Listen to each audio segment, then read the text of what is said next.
जानने वाला है वो कहता है संसार बूढ़ा हो गया। जीने की कला तो भाई। ओम नमो भगवते वासुदेवाय। ओम नमो भगवते वासुदेवाय। ओम नमो भगवते वासुदेवाय।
दो मिनट भगवान का नाम लेंगे।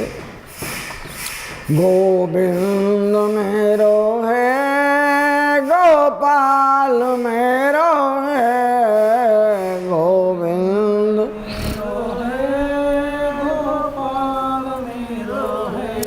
श्री बाके बिहारी नंद लाल मेरो है, श्री बाके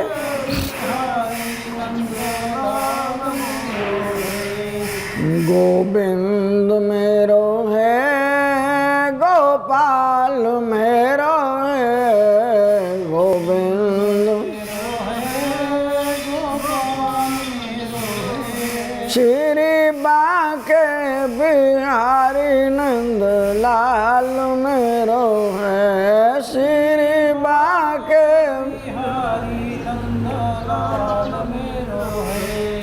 गोविंद मेरो है, गोपाल मेरो है, गोविंद श्री बाके बिहारी नंद लाल मेरो है, श्री बाके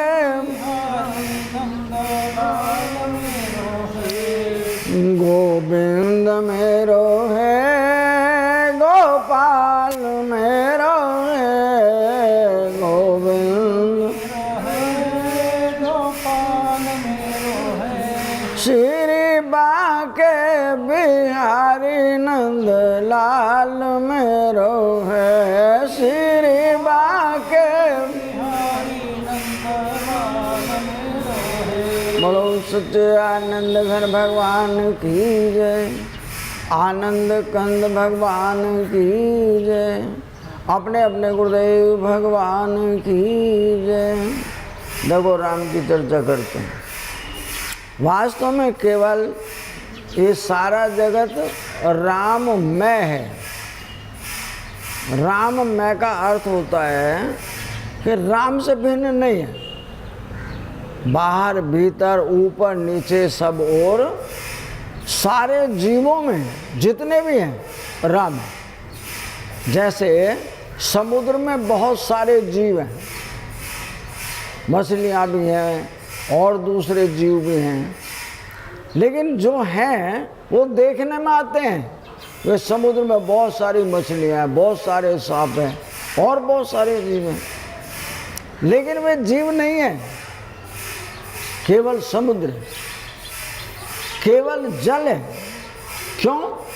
कि जल उन जीवों के बाहर भीतर ऊपर नीचे सब ओर जल ही जल है। वे जल के अंदर ही पैदा हुए थे और जल के अंदर मर जाएंगे, तो जल से भिन्न हुए नहीं। ठीक उसी प्रकार से जैसे जल के अंदर पैदा होने वाले सारे जीव जल ही हैं, इस पृथ्वी पर जितने भी जीव हैं वे सब के सब वायुमंडली हैं। वायुमंडल 5 तत्वों से बना, जल है, वायु है, सूर्य का ताप है और पृथ्वी, आकाश इन सब का माई बाप है। आकाश क्यों है माई बाप?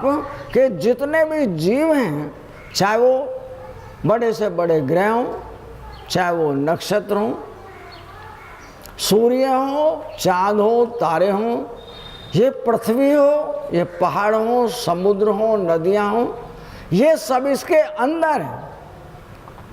अंदर होने का मतलब है कि वो आकाश इन सब में है, वायु भी उन सब में है, जल भी सब में है, और सूरज से मिलने वाला ताप भी सारे जीवों में।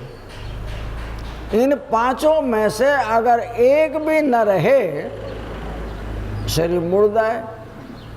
लेकिन आकाश इन सब में पहले से ही है, और आकाश जो है वो पैदा नहीं हुआ, आकार पैदा हुए थे। जो झूठ था वो पैदा हुआ था, और जो झूठ है वो दिखता है। जो सत्य है, कोई अपने श्वास को आने जाने वाली को देखकर बताए कि कैसी सांस है, जो आ रही है जा रही है, जिसको हम तुम्हारा प्राण कहते हैं, कोई व्यक्ति उसे देखे। इसी वजह से जो व्यक्ति यहाँ मरता है वो तुम्हें दिखाई नहीं देता, क्योंकि सूरज को दिखाने की सामर्थ्य नहीं है। सूरज उस पृथ्वी के ऊपर रहने वाली प्रकृति को या वायुमंडल में रहने वाले जितने ग्रह उपग्रह हैं उन सबको दिखा सकता है, लेकिन जो सत्य है उसको दिखाने में सूर्य असमर्थ है। अर्थात वो झूठ का ही दर्शन कराता है, और जो झूठ है वो हमें सबको पता है। वो चलता है, पैदा होता है, वो बढ़ता है, वो बीमार हो जाता है, वो छिन जाता है, वो बट जाता है, उसमें सारी बीमारियां हो जाती हैं। जो झूठ है वो बीमार हुआ, जो सत्य सब शरीरों के अंदर था आज भी है, शरीर नहीं रहेंगे तब भी रहेगा। मानो वो कभी बीमार नहीं होता है, सत्य का कभी अपमान नहीं होता है, सत्य को कभी चोट नहीं लगती है, सत्य किसी भी प्रकार से किसी को कोई दर्द देता ही नहीं। जो भी हमें दर्द मिलता है वो झूठ के कारण मिलता है। जो सत्य है मैं उसे जानना नहीं चाहता। अगर मैं उसे एक बार जान जाऊं तो जैसे कोई महिला है, वो अनेकों प्रकार के आभूषण पहने हुए हैं, उसका गला भी, नाक भी, कान भी सब कुछ भरे हैं, लेकिन उसने अपने मुंह पे पर्दा डाला हुआ है। जो मुंह पे पर्दा है वो ना तो उसके स्वरूप को देखने में आ रहा, ना उसके आभूषणों को देखने में आ रहा। क्यों? पर्दा उठे तो पता चले। ये पर्दा झूठ का है। जो पर्दा उठ जाए तो भेद का पता लग जाएगा। ये कितनी काली कलूटी है, इसके कान भी हैं, नाक भी हैं, बाल हैं कि नहीं है, या कितनी सुंदर है या कैसी अच्छी लगती है, उस पर्दे से उसका भेद खुल जाए। इसलिए वो जो ज्ञान है जिसको हम सत्य कहते हैं, अगर इस असत्य का पर्दा उठ जाए, झूठ का पर्दा उठ जाए, तो उस सत्य का बोध हो जाता है। सत्य का बोध कैसा है कि यहाँ कोई पैदा नहीं होता है, यहाँ कोई मरता नहीं, यहाँ कोई बीमार नहीं होता है, यहाँ कुछ लुटता पिटता छीनता कुछ नहीं होता है। यहाँ पहले से पूर्व लिखित है, जो किया था वो मिल रहा है, जो दिया था वो मिलेगा, जो छीना था वो लौटाना है, जो पैदा हुआ था उस शरीर को छिन जाना है। मानो सत्य वैसे ही है जैसे 1000 प्रकार के बर्तनों को एक कुम्हार ने बनाया। जब कुम्हार ने बहुत सारे बर्तन बनाए तो कहता देखो इतनी वैरायटियां हैं, जिसको मर्जी ले जाओ। लेकिन विचार करना, जो मैं बोल रहा हूं, उन बर्तनों के अंदर जो प्रकाश है, उसके अंदर जो वायु है, या कपड़ों के द्वारा, समुद्र के द्वारा, नालियों के द्वारा सूखा हुआ जल उस वायु के अंदर है, वो उस बर्तनों के अंदर कुम्हार ने नहीं भरा। ये आकाश जो है वो कुम्हार ने उस बर्तन के अंदर नहीं भरा। जो बर्तन के बाहर भी है, बर्तन के भीतर भी है, लेकिन हम कहते हैं बर्तन में कुछ है तो कुछ नहीं है। विचार करना, उस बर्तन को किसी नदी में डुबोना। जब नदी में डुबोते हैं तो बर्तन आवाज करता है। क्या की आवाज करता है? कि जो उसमें से हवा निकलेगी और पानी उसमें जाएगा।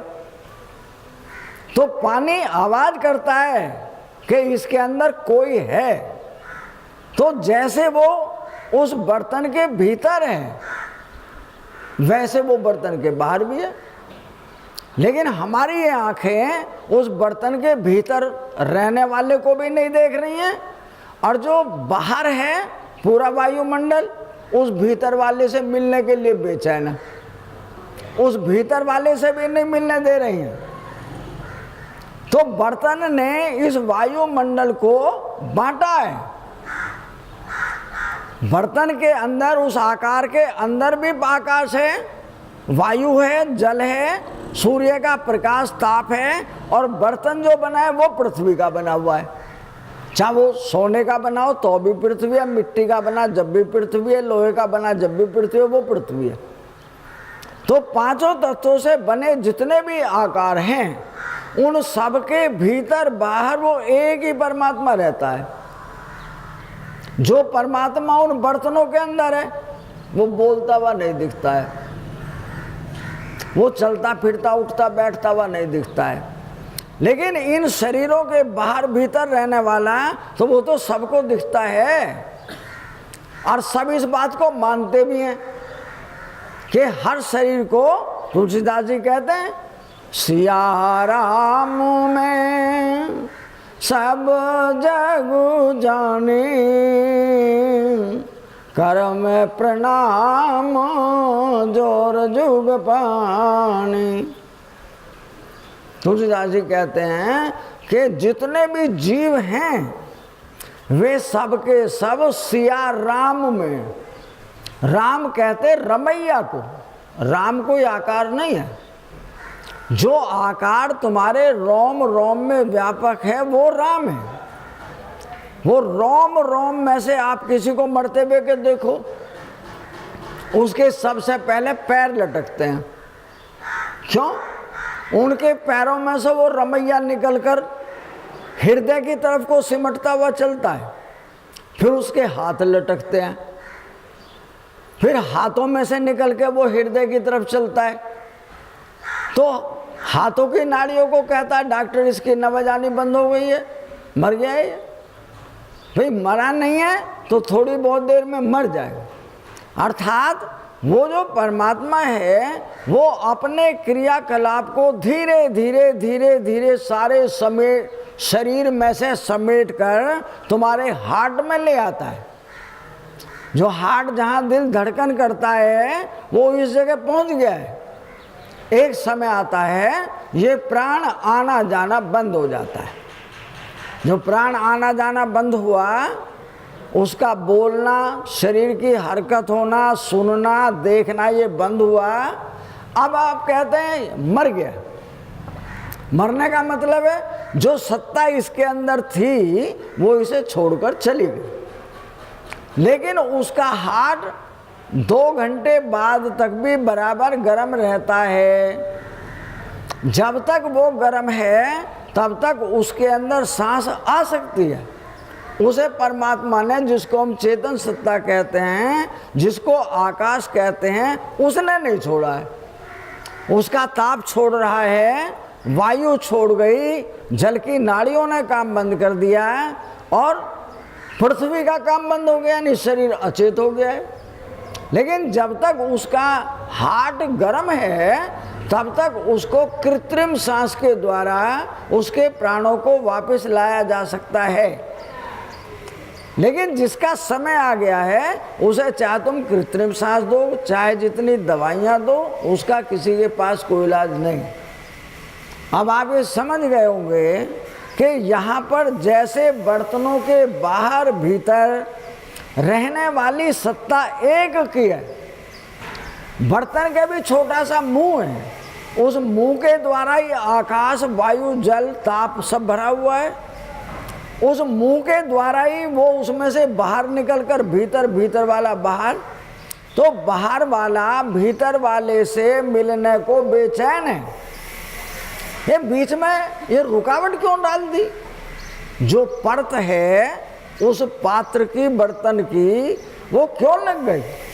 हम तो पूरे वायुमंडल में घूमने वाले हैं।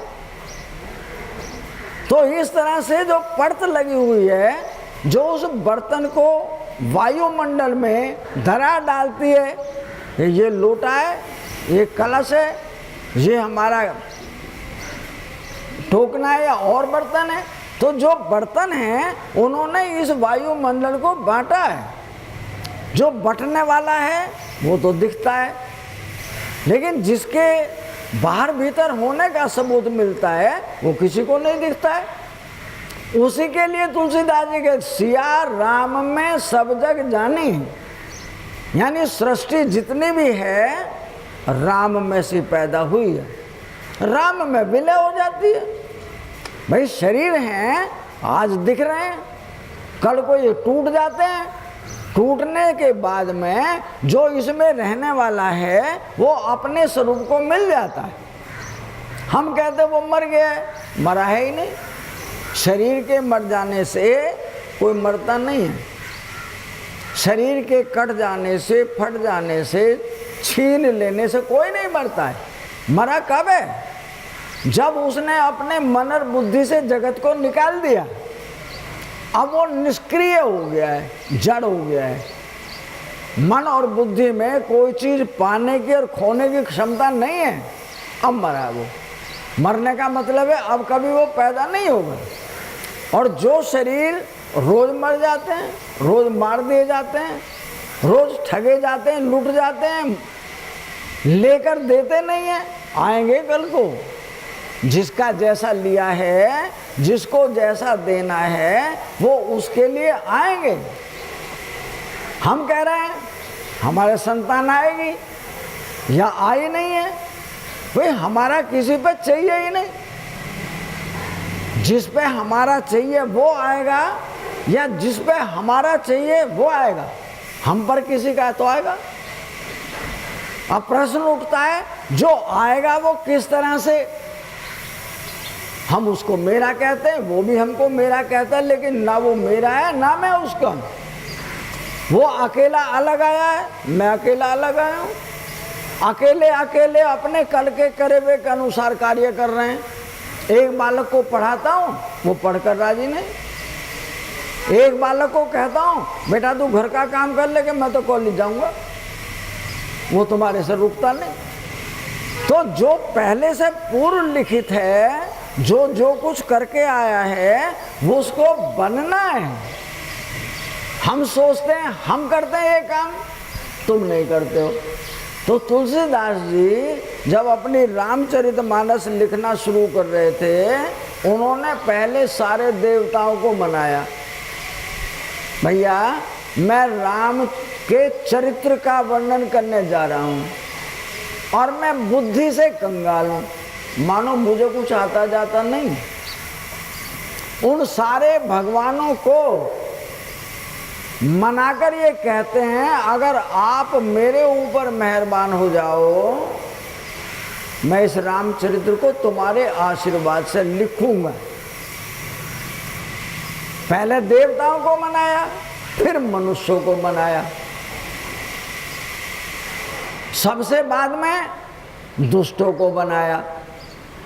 भाई राक्षस विघ्न डालते हैं, मैं काम करना शुरू करूंगा, ये ईंट पत्थर फेंकेंगे।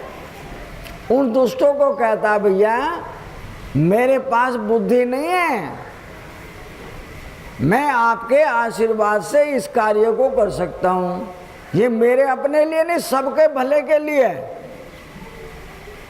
और अपने आप साफ शब्दों में कहते हैं मैं कुछ नहीं जानता हूँ। जब इन तीनों को भी मना लिया, फिर कहता सिया राम में सब जग जाने। राम में पैदा होने वाले 4 प्रकार के जीव हैं।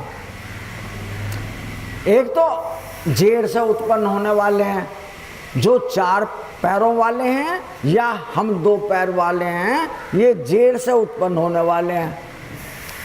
एक अंडे से उत्पन्न होने वाले हैं, एक पृथ्वी को फोड़ के उत्पन्न होने वाले हैं जितने पेड़ पौधे हैं, और एक पसीने से उत्पन्न होने वाले हैं। वो पेड़ों से हो, मनुष्यों से हो, या कुत्ते बिल्ली सबके होती हैं जुए जिसको कहते हैं। तो 4 प्रकार के जीव सबके सब राम से भिन्न नहीं है। मैं उन सब से प्रार्थना करके तुलसीदास जी विनती करता हूँ कि आप सब राम से अलग नहीं, मेरे ऊपर मेहरबानी रखना, मैं राम के चरित्र को लिखने जा रहा हूँ। तब उन्होंने उस चरित्र को लिखने का लिए कलम उठाया। कहने का मतलब समझ गए कि जो आदमी किसी अच्छे कार्य के लिए चलता है, कोई शुभ कार्य करने के लिए चलता है, तो अपने माँ बाप के पैर छुएगा, भगवान के पैर छुएगा, दूसरों को प्रणाम करेगा, तब वो अच्छे काम के लिए निकलता है। वो एक शब्द नहीं कहता है तुम मेरे ऊपर कृपा करना, वो कहता है मुझे आशीर्वाद दो, मैं जा रहा हूं। लेकिन जो संत होता है वो सब तरफ से सबको मना कर चलता है, मैं नहीं करता हूं, तुम ही करते हो सब कुछ। ऐसे यहाँ जितने भी हमारे देवी देवता हुए, जितने भी हमारे पूजनीय हुए, वो ब्राह्मण थे, वो संत थे, पशुओं में गाय जैसे थे, वृक्षों में पीपल और बड़ जैसे, या और दूसरे वृक्ष आम जैसे हैं, और जानवरों में, पक्षियों में भी बहुत सारे जीव ऐसे हैं जो मनुष्य उनको श्रेष्ठतम मानता है और उनसे ये पूजा करता है कि जो हमारे रास्ते में संसार के जीने में व्यवधान हो, उस व्यवधान को तुम काटना जानते हो, उस व्यवधान को हमारे पास से हटा देना ताकि हम संसार में शांति से जी सकें। लेकिन वो अपनी पूजा नहीं करता है। ये विचार करने की बात है कि हम सबकी पूजा करते हैं, लेकिन हम कौन हैं अपने आप को कोई विचार नहीं करता है। लेकिन जो संत है, जो परमात्मा की तरफ चलता है, वो अपनी तरफ विचार करता है। अपनी तरफ विचार का मतलब है कि पहला तो वो गुरु जी के पास गया, गुरु जी से कहता, गुरु जी मैं उस राम से मिलना चाहता हूँ। गुरु जी कहते हैं राम से मिलना बड़ा काम नहीं है, लेकिन अपने आप को राम को समर्पित करना बड़ा काम है। विचार करना शब्द में जो बोल रहा हूँ, यानी गुरुजी कहते हैं राम को पाना मुश्किल नहीं, लेकिन जिस गुरुजी को, जिस परमात्मा को तुम पाना चाहते हो, अपने आप को उसे समर्पण करना मुश्किल है। अगर तुमने अपने आप को उसके चरणों में डाल दिया, मेरे माँ बाप, भैया बहन, धन दौलत, रुपया पैसा, जितने सुख हैं और जितने दुख हैं, वे सब तुम्हारे चरणों में समर्पित। अगर तुमने ऐसी कामना करके राम के चरणों में जाकर, गुरु जी के चरणों में जाकर उसको भेंट चढ़ा दिया, आज इसे फायदा होगा तुम्हें। लेकिन जब हम अपने घर आते हैं तो गुरुजी तो कह दिया, गुरुजी सब कुछ तुम्हारा। घर आ दे तो मेरा कहते हैं। हम कह आए गुरुजी को, तो गुरुजी कहते हैं सवेरे और शाम हमें मत भूलना। हमारी आरती गाना, आरती सद्गुरु देव की कीजे, तन मन धन सब अर्पण कीजे। ज्ञान प्रेम की मूर्ति स्वामी, समदर्शी उर अंतर्यामी। निरखत नैन सफल कर लीजे, आरती सद्गुरु देव की कीजे।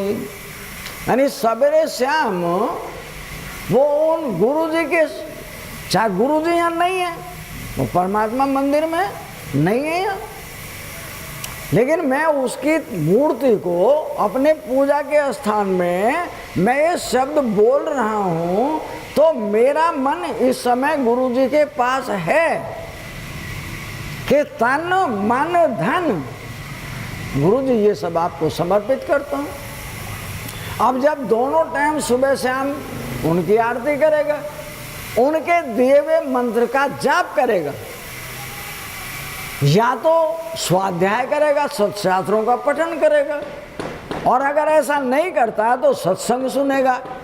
इससे तुम्हारे भीतर का जो मन में मैल है वो धीरे धीरे छूटना शुरू हो जाएगा। अर्थात रहना घर में, जब सोते समय कोई याद नहीं आता, सोते समय अपने पराए घर के बाहर के मित्र शत्रु सब समाप्त हो जाते हैं।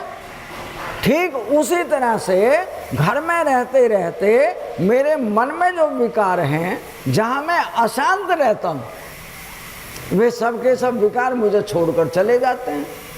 कब गए छोड़कर?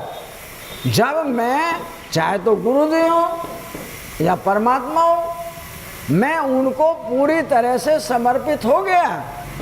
हे प्रभु, मैं नहीं, सब कुछ आप ही आप हैं। जब कोई व्यक्ति इस तरह से समर्पित होता है, तब वो गुरुजी या वो परमात्मा उसको अपना बना लेते हैं। अपना बनाने का मतलब है इस शरीर के बाहर भीतर रहने वाला जो परम तत्व है, वो क्या कहता है? मेरे को हटा दे, सब तेरा ही तेरा है। विचार करना जो बोल रहा हूँ, यानी मोह के कारण मैं मेरा कहता हूँ। जब रोज उस मन और बुद्धि को साबुन लगेगी तो मेरा हटेगा। रह घर में ही रहे हो तुम, परिवार में रह रहे हो, लेकिन साधना के द्वारा सवेरे शाम उस पूजा के टाइम पर जो मेरा है वो साबुन की तरह से में से मैल कट जाता है, वो मेरा छोड़कर अलग हो जाता है।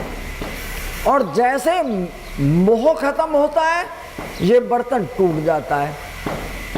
टूटने का मतलब हुआ जो वायुमंडल है वो पहले तो मेरे भीतर सांस जा रही थी, श्वास आ रही थी, मुझे इतना ही पता था। लेकिन जैसे मोह खत्म होता है, वैसे वैसे सारी सृष्टि मेरे पास, मेरे अंदर में प्रवेश कर जाती। अर्थात वो परमात्मा इस शरीर को छलनी करता है, सब ओर से, ऊपर से नीचे को, नीचे से ऊपर, इस साइड से इधर को और इधर से इधर को, वो सारी ओर से परमात्मा शरीर को छलनी कर देता है। अर्थात बर्तन टूट गया। जो टूटा हुआ है उसमें बाहर भीतर सब और परमात्मा ही हो गया। उसे प्रेम करना आता है। वो मरने वाले से भी उतना ही प्रेम करता है, पैदा होने वाले से भी करता है, अपनों से भी करता है, शत्रुओं से भी करता है। वहाँ शत्रु रहता है कोई नहीं है। तो वही परमात्मा जो सारी सृष्टि में सर्वोत्तम है, सबसे उत्तम है, सब में व्यापक है, सबका अपना पर्सनल है, वो प्रेम है, सबके दर्दों को सुख में बदलने वाला है, वो उसी के पास आएगा जो उसको अपना बनाता है। अब जिसने अपना बनाया उनकी कथाएं तुम्हारे सामने प्रकट होती हैं, जिसको हम भागवत कहते हैं, जिसको हम रामायण कहते हैं, जिसको हम महाभारत कहते हैं। वे क्या हैं? जिस संत ने उस राम को अपना बनाया, राम ने कभी बाहर हमला नहीं किया किसी के ऊपर। तुम कहते हो कि सीता को बचाने के लिए राम ने लंका के ऊपर हमला किया, सारे राक्षसों को मार दिया। राम ने बाहर से हमला नहीं किया, जिसने राम को बुलाया उसके अंदर पहुंच गया राम। और राम ने जैसे जैसे तुम ध्यान करते रहे वैसे वैसे तुम्हारी आसुरी शक्तियां, जो काम हो, क्रोध हो, मोह हो, लोभ हो, ईर्ष्या हो, उन सारे के सारों पे धीरे धीरे पोता लगाना शुरू कर दिया। जैसे जैसे आसुरी शक्तियां मरनी शुरू हुई, दैवी शक्तियां बलवान हो गई। तो दैवी शक्तियों की शक्ति से ही मारा था उनको, आसुरों को। इसलिए जितने भी मरे, कंस मरा हो, हिरण्यकशिपु मरा हो, कोई दुर्योधन मरा हो, उनमें से कोई रावण मरा हो, ये सब के सब मरने वाले, बाहर से किसी ने नहीं मारा किसी को। जिसने राम को, कृष्ण को अपना बुलाया, जिसने भगवान शिव जी को अपना बनाया, उस शिव जी ने, राम ने, ब्रह्मा ने सब का काम पूरा कर दिया। जब पूरा हो गया, अब तुम वही हो गए जो जिसको ढूंढने गए थे। तुम साधारण नहीं हुए। जब मेरे बाहर भीतर वो राम पूरे में से निकल जाता है, मेरे ऊपर नीचे बाहर भीतर मुझे दिखता है, ये सब, और ये मेरा शरीर छलनी हो गया है, तब उसे ये बात का पता लगता है कि मेरे 100 मीटर दायरे में कोई पक्षी बैठ जाए, कोई जानवर बैठ जाए, कोई मनुष्य बैठ जाए, कोई पेड़ खड़ा हो, वो शांत हो जाएगा। क्यों हो गया? प्रेम में बदल गया है। जहाँ प्रेम होता है वहाँ दो नहीं रहते हैं, वहाँ शांति हो जाती है। इसलिए उस संत की तलाश होती है। क्यों? उस संत में एक खुशबू है, वो खुशबू शत्रु को मित्र बना देती है। जो संत है उसके अंदर क्योंकि प्रेम की भावना है, जो गोली मारे तो मार जा। एक बार कोई संत थे, वो प्रवचन कर रहे थे। अब एक डकैत था, इलाके का नामी डकैत था। वो घोड़े पर चढ़कर आ गया वहां। लोगों ने देखा ये तो डकैत आ गया, आज महाराज जी निपट लेंगे इससे, ये मार जाएगा सबको। वो डकैत की सूरत देखी और धीरे धीरे गुरुजी की बात तो सुननी कर दी बंद। एक एक करके सब निकलने शुरू हो गए, मैदान खाली हो गया। अब किसी ने गुरुजी के कान में कह दिया, गुरुजी जो घोड़े से नीचे उतरा है ना, ये डकैत है, ये सब गए, मैं भी जा रहा हूं। गुरुजी कहने लगे, बैठो तो भाई, तुम्हें तो कोई प्रॉब्लम नहीं है, मैं तो हूं यहाँ पर। लेकिन उस डाकू के सामने, क्योंकि वो उसके कर्म को जानते थे, ये सबको मार सकता है, लूट सकता है, वे सब चले गए। अब वो डकैत घोड़े से नीचे उतर के गुरुजी से कहता, गुरुजी आप एक बात कह रहे थे अभी थोड़ी देर पहले कि जिसने जो कुछ किया है उसको भुगतना पड़ता है। वो गुरुजी कह रहे थे जो तुम दोगे वो तुम्हें लेना पड़ेगा। अब वो एकांत में गुरुजी से कह रहा है कि गुरुजी मुझे उपाय बताओ, मैंने तो बहुत बुरे बुरे कर्म किए हैं, तो मुझे वो लेने पड़ेंगे। गुरुजी कहने लगे, बच सकता है। जो तूने बुरे कर्म किए हैं उन कर्मों के फल से तू बच सकता है। रुको, तो मुझे वो उपाय बता दो जिससे मैं बच जाऊं।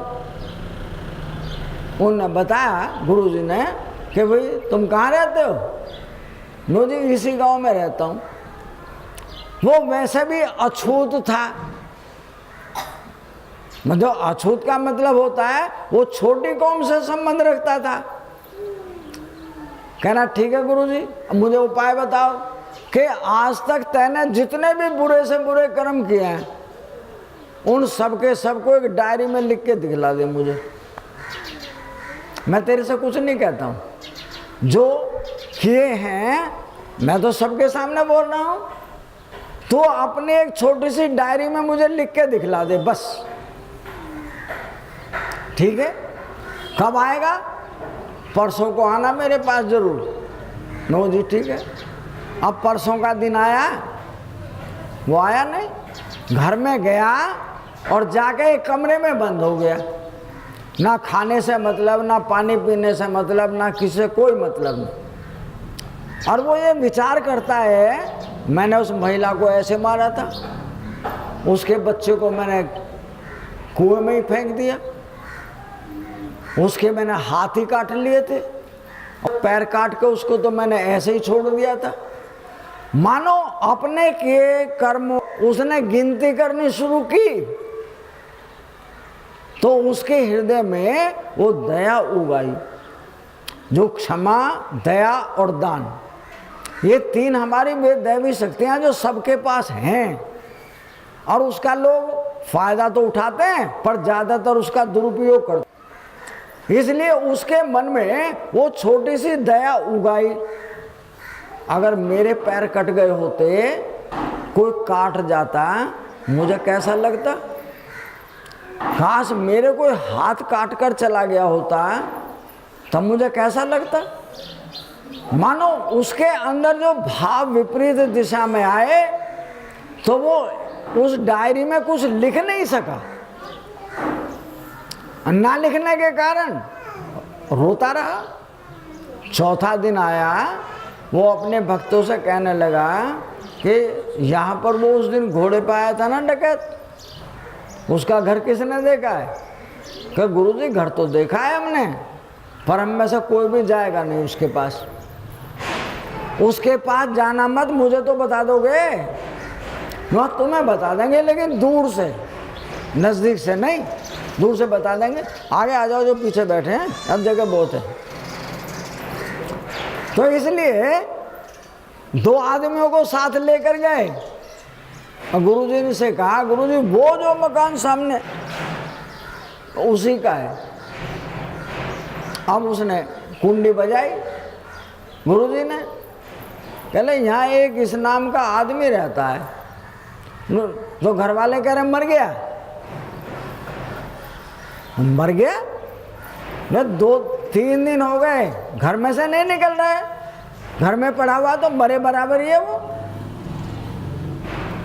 और गुरुजी ने कुछ कहा, रोज काम पर जाता था, मगर रोज काम पर जाता था, किसी को मार दिया, किसी को लूट लिया, किसी को ठग लिया, किसी को धक्का देके चलाया, ये काम करता था।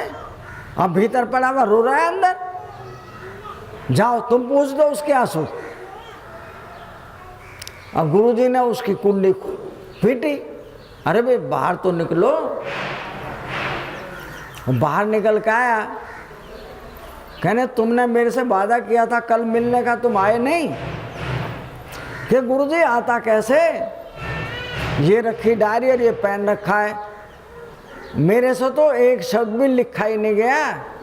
मैंने जो अन्याय किया है उस अन्याय के बदले में मेरे से एक शब्द नहीं लिखा गया।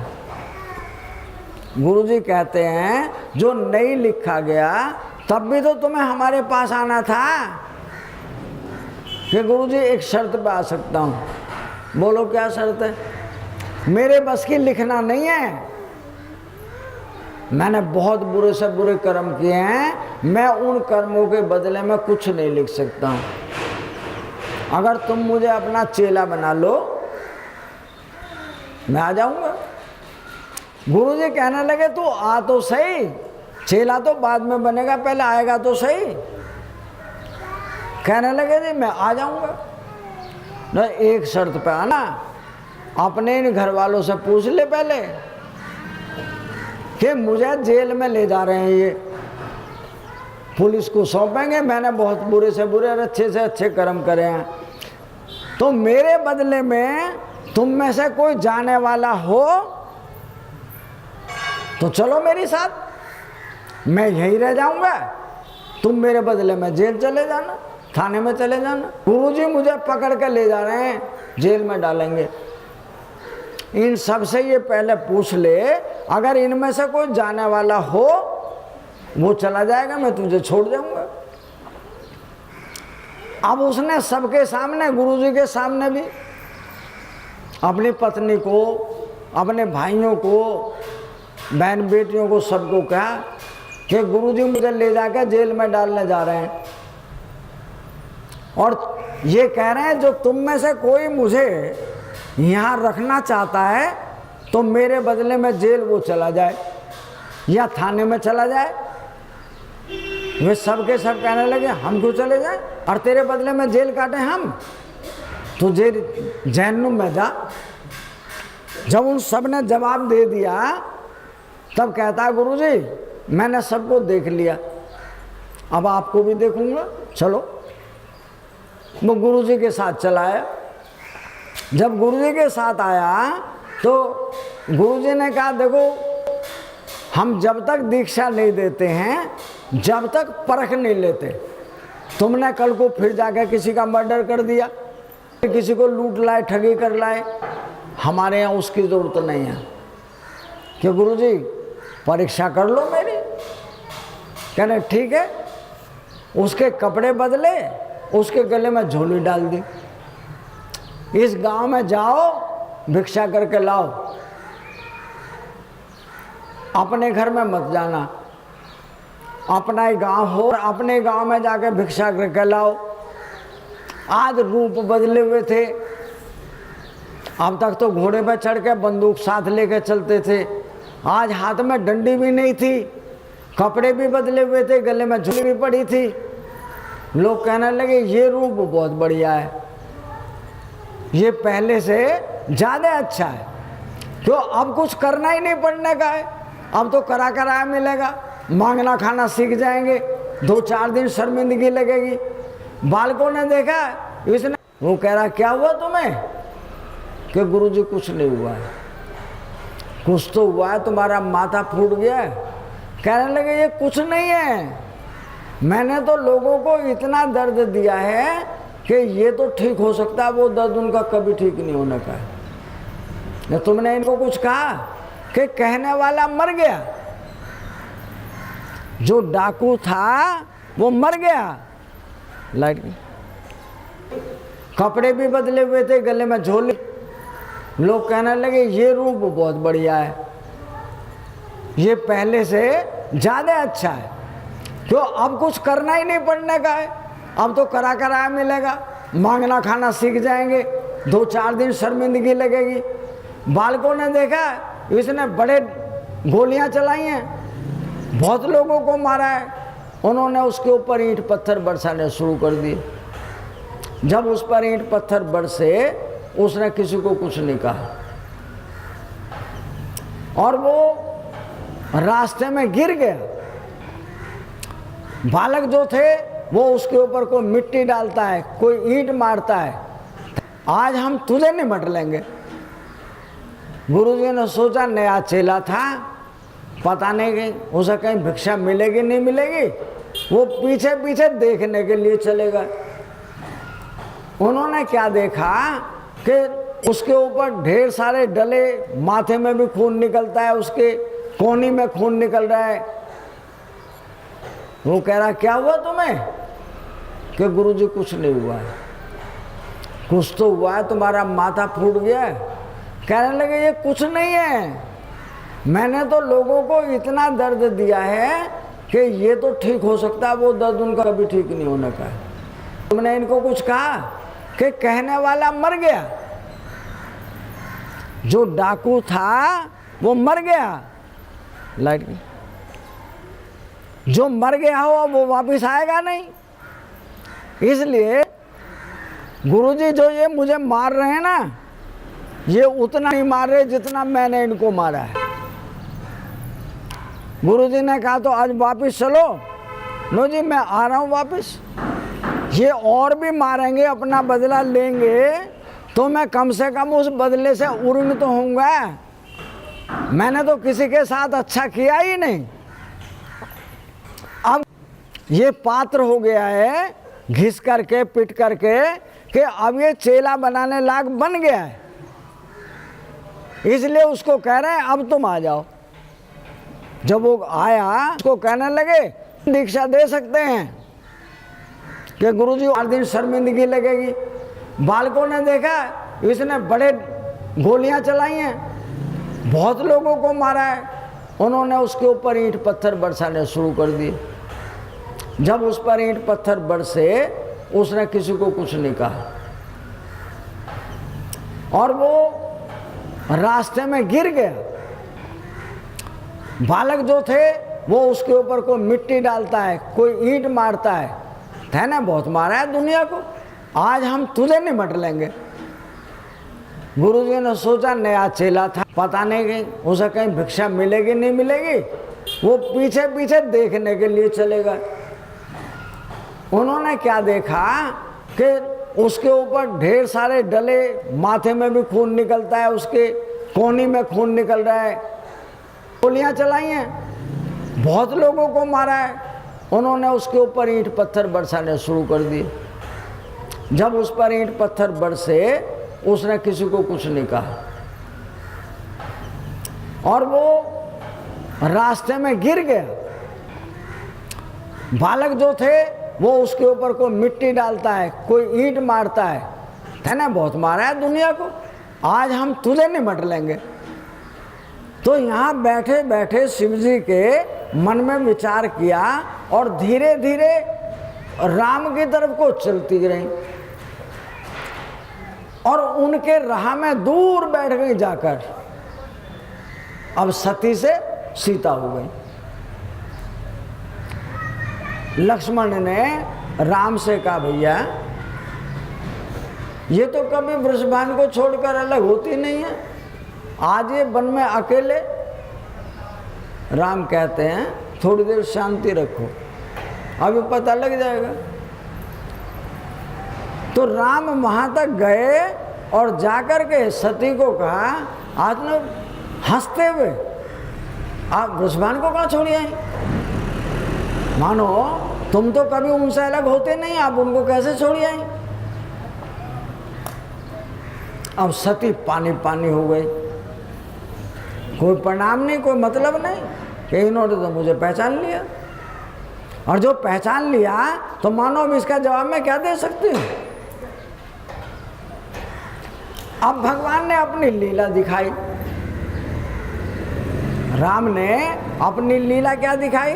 वो सीता को ढूंढते फिर रहे थे।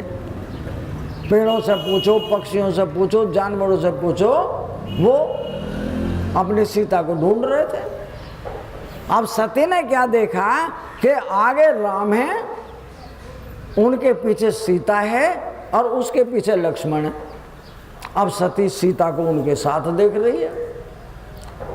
फिर उसने क्या देखा, इधर देख रही है तो भी वही दिखता है, पीछे देखती है तब भी वही दिखता है। अब यहाँ तक बात आकाश की तरफ देखती है तो तब भी वही दिखता है। उसे सब ओर राम, पीछे सीता और पीछे लक्ष्मण दिख रहे हैं। वो बहुत चक्की हो गई इस बात से, मैं आई किधर से थी, मुझे किधर जाना है, अपने रास्ते को ही भूल गई। जिधर देखो उधर राम, लक्ष्मण और सीता नजर आ रहे हैं।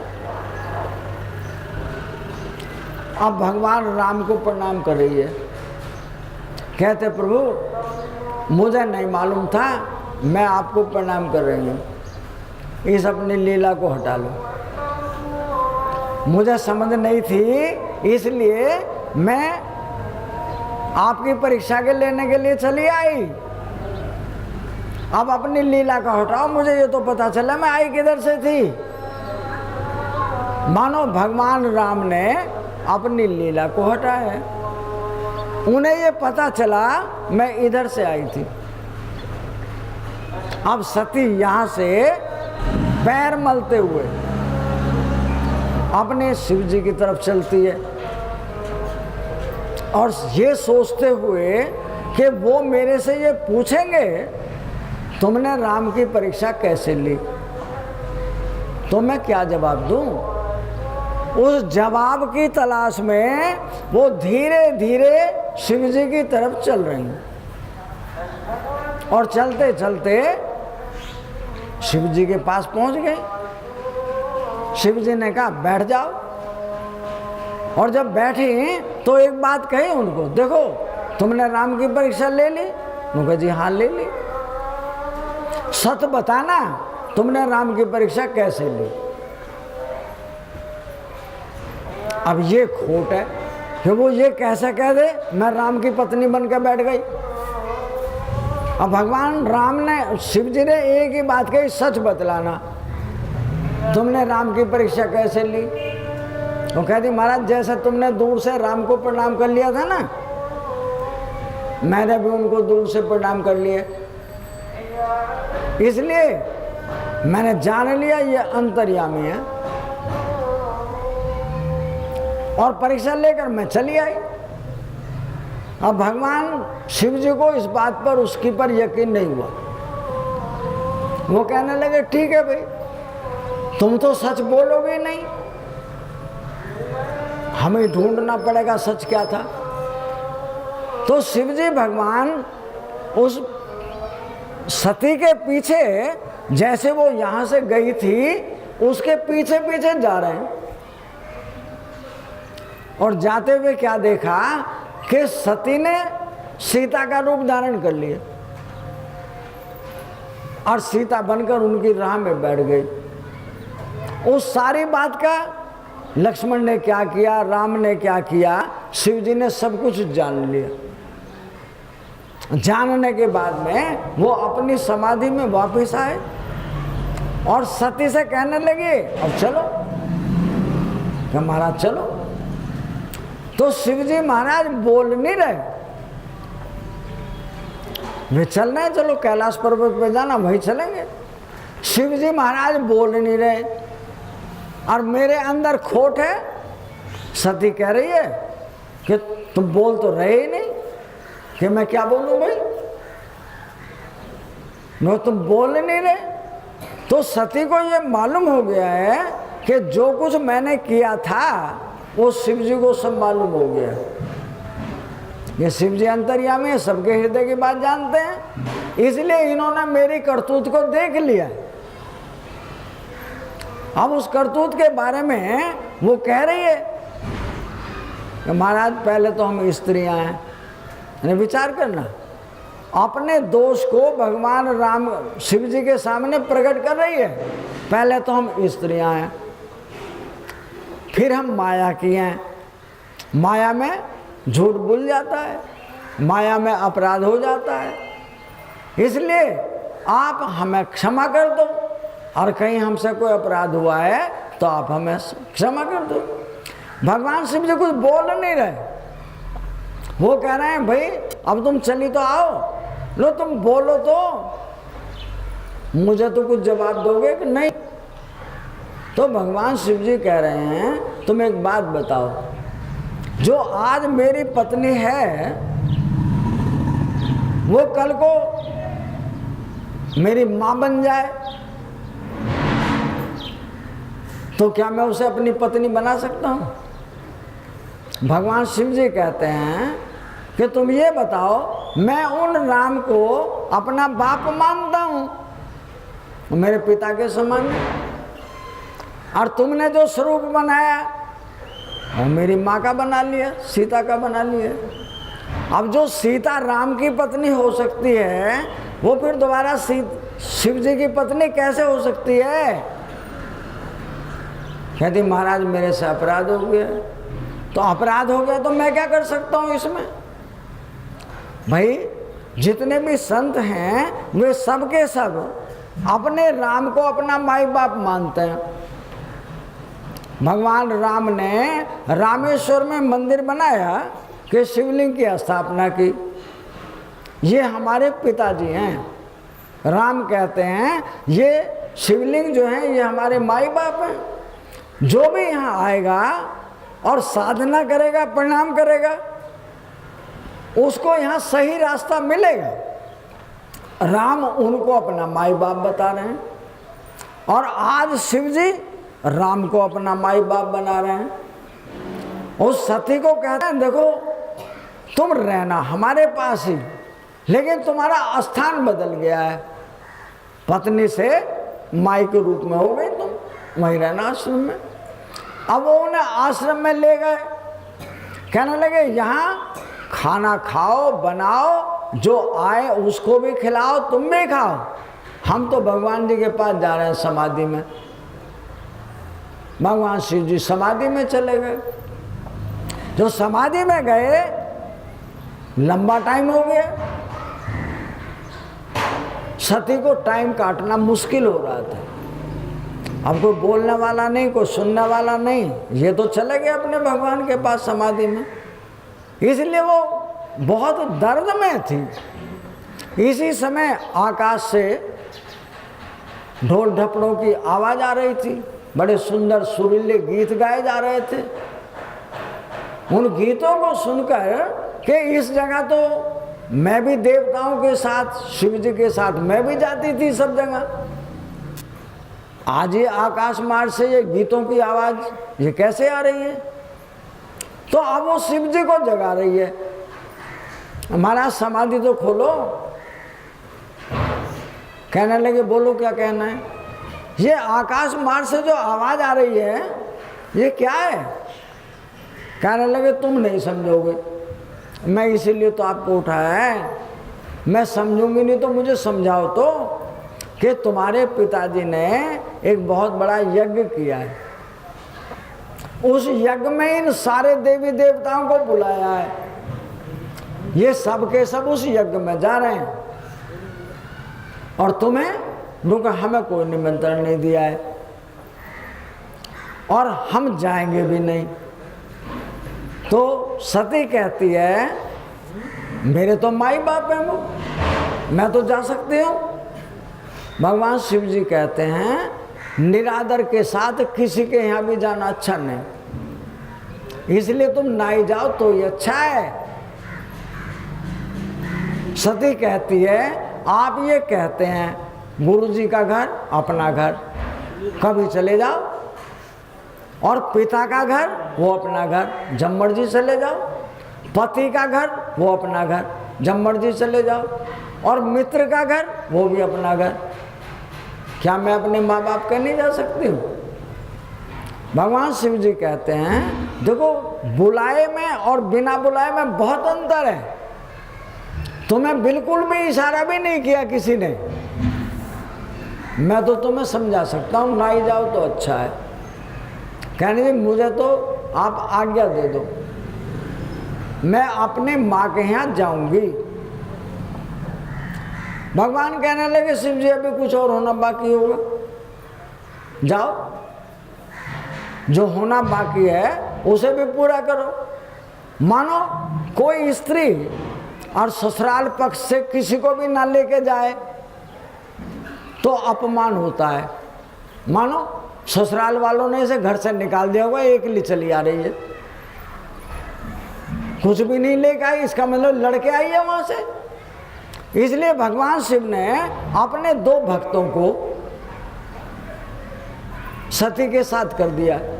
देखो इस सती को तुम लेके जा रहे हो, जैसे लेके जा रहे हो इसको वैसे ही वापस भी ले आना। वे दोनों के दोनों कहने लगे प्रभु जैसी आपकी आज्ञा हो। वो दोनों भगवान शिव जी के भक्त उस सती के साथ चले गए। अब जाकर सबसे पहले जो दरवाजे में उसकी बहन मिलती है, जैसे वो दरवाजे में प्रवेश करती है बहन मुंह फेर के निकल गई। सती कहने लगी मैंने तो इसका कुछ बिगाड़ा नहीं है, ये मेरे से मुंह फेर के क्यों निकल गई। फिर दूसरी मिली और दूसरी ने भी कोई मतलब नहीं मिलने का, वो मुंह फेर के निकल गई। और तीसरे नंबर पे उसकी माँ मिली, माँ के साथ गले मिली, माँ बेटी का संबंध गहरा संबंध है। कहने लगी माँ मेरे साथ अन्याय हुआ है। यानी घर में देख रही हो तो सबने मुंह फेर रखा है मेरी तरफ से, और ये अन्याय है कि जितने भी देवी देवता हैं उन सब में मेरे पति की पूजा होती है। अगर मेरे पति की पूजा नहीं होती तो उसका यज्ञ अधूरा है, वो पूरा नहीं हो पाएगा। क्या मेरे पिताजी को इतनी अकल नहीं है? झूठे कोई टोक देते, वे नहीं आते। जब तक उन्हें निमंत्रण नहीं होता वो नहीं आते। और इन्होंने अन्याय किया है। माँ कह रही है बेटा मैंने बहुत समझाया, घर में बराबर लड़ाई रही, लेकिन उसके बावजूद तुम्हारे पिताजी को बिल्कुल भी मन में विचार नहीं आया कि मैंने बुलाना है। ये कहा कि उसे तो बुलाना ही नहीं है, शिव जी को नहीं बुलाना है। जब उसने प्रतिज्ञा कर ली भाई हम क्या कर सकते हैं। अब सती यहाँ पर उन सारे देवताओं से मिलती है जिनके साथ हर फंक्शन में शिव जी के साथ जाती थी। वो सारे देवताओं से और उनकी पत्नियों से मिलती है। आज वे भी उससे हंस के बात नहीं कर रहे हैं, मानो उसका आदमी नाराज नहीं हुआ है, सारा जगत ही नाराज हो गया है। सती मन में विचार करने लगी इस सबको क्या हो गया है। फिर वो उस यज्ञ में गई जहां यज्ञ होता है तो सभी देवताओं को बुलाया जाता है। जो देवता उपस्थित नहीं होते हैं उनका बुत रख लिया जाता है। गणेश जी का बुत रख लो, गणेश जी को बुलाना है, या शिव जी का बुत रख लो, या किसी दूसरे का रख लो। और कोई नहीं भी होता है तो पंडित जी एक मिट्टी के ढेले पर कलावा लपेट कर कहता है ये भगवान या ये ग्रह वो है। उन्हें माना जाता है काल्पनिक है, ये हमारे परमात्मा है। उनको मना करके बाकायदा उनको सबकी तरह उनकी पूजा होती है। सती ने उस यज्ञ में देखा शिव जी के लिए तो कहीं कोई स्थान है ही नहीं, आमंत्रित ही नहीं किया शिव जी को, मानो उसके लिए इनके यहाँ पर कोई जगह पंडितों के पास भी नहीं है, पहले ही समझा दिया गया है। तो विचार करने लगी मेरा जीना तो बेकार है। मानी कोई भी महिला होती है सबसे प्रथम उसे अपना पति प्यारा है।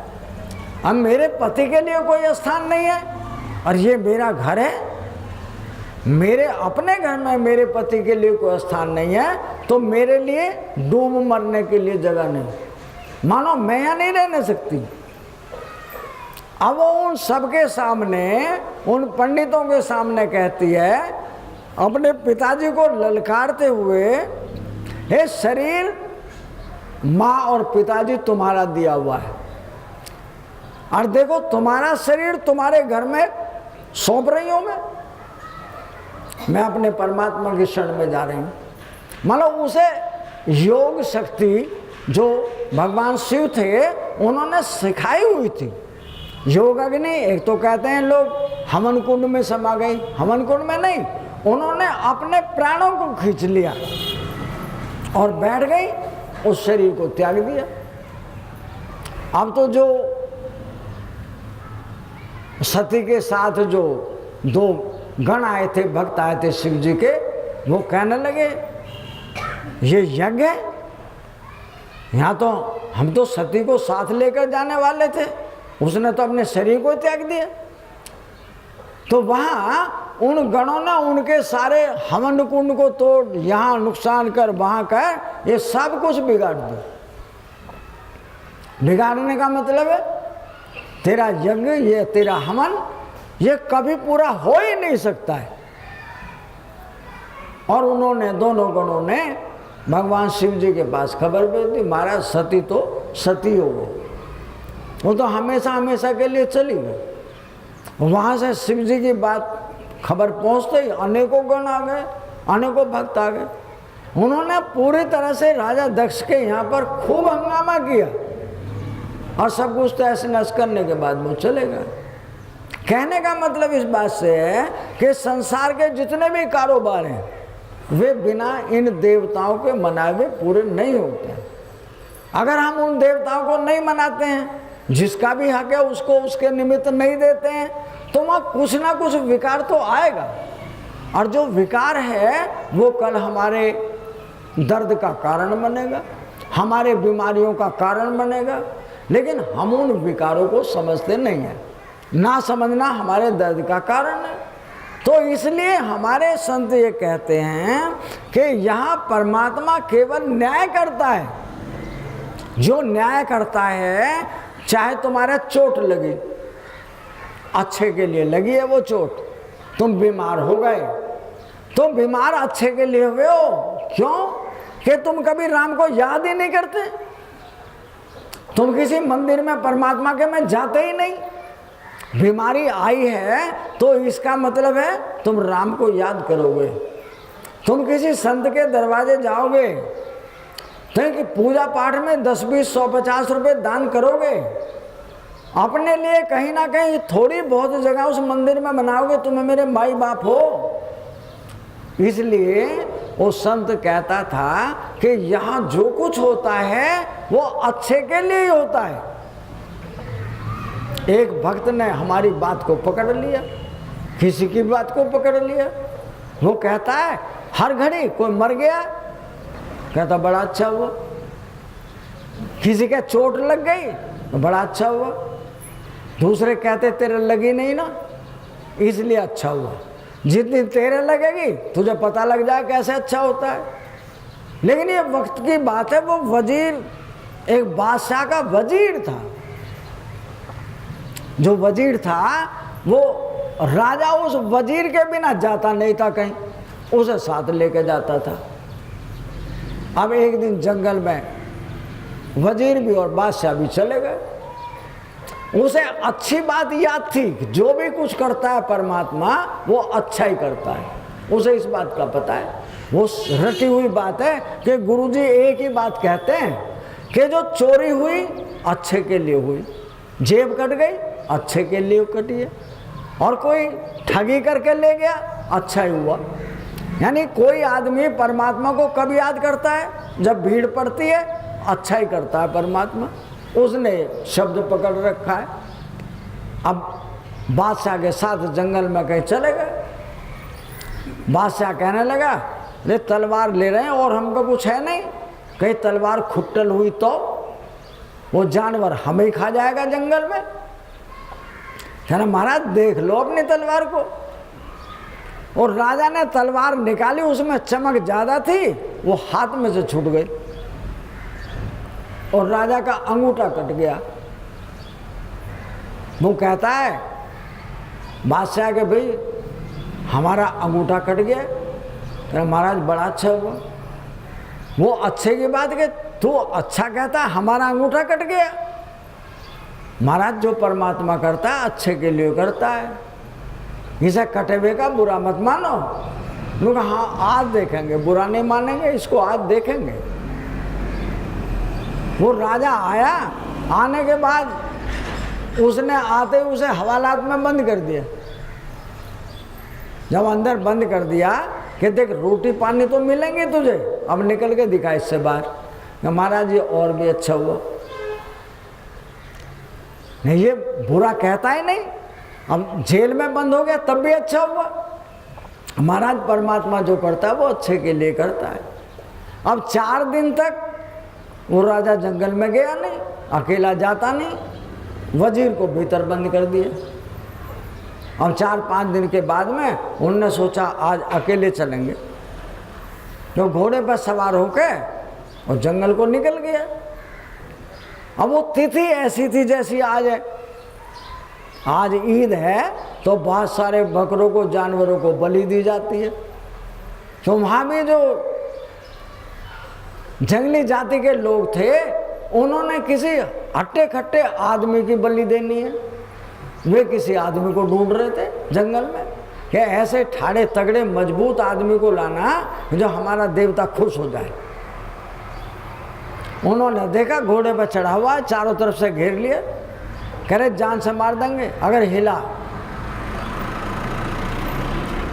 जब चारों तरफ से घिर गया चला गया, ले जाओ। घोड़े पे से उतार लिए। अब अपने देवता के सामने उसको ले गए। कहने लगे महाराज देखो कैसा रहेगा, हमारा देवता बिल्कुल खुश हो जाएगा, जमाने बिल्कुल। तो उसके कपड़े उतरवाए, देखो ये कहीं कोई अंग तो नहीं कट गया है इसका। उन्होंने देखा इसका तो पैर में अंगूठा ही नहीं है, तो मार मार छोटे भगाओ इसे, हमारा देवता ऐसा स्वीकार ही नहीं करने का। जे अंगूठा पहले ही दे आया तो इसका काम तो पहले पूरा हो गया, हमारे मतलब का ही नहीं है। तो मार पीट के उसको सोटों से भगा दिया कि भाग यहाँ से। और वो भाग के आया तो उसके मन में एक विचार आया, कहना वो जो वजीर है वो सही कह रहा था, आज हमारे पैर में अंगूठा होता तो आज हमारी बलि चढ़ा देते ये। तो परमात्मा जो करता है इसका मतलब अच्छे के लिए ही करता है। इसलिए उसने आते के साथ पहले उसे जेल से बाहर निकाला। उसे बाहर निकाल के कहता है भाई आज तो हम बच गए। तुम जो कह रहे थे ना कि परमात्मा जो कुछ करता है वो अच्छे के लिए करता है, अगर आज हमारे पैर में अंगूठा होता तो आज हम नहीं बचते,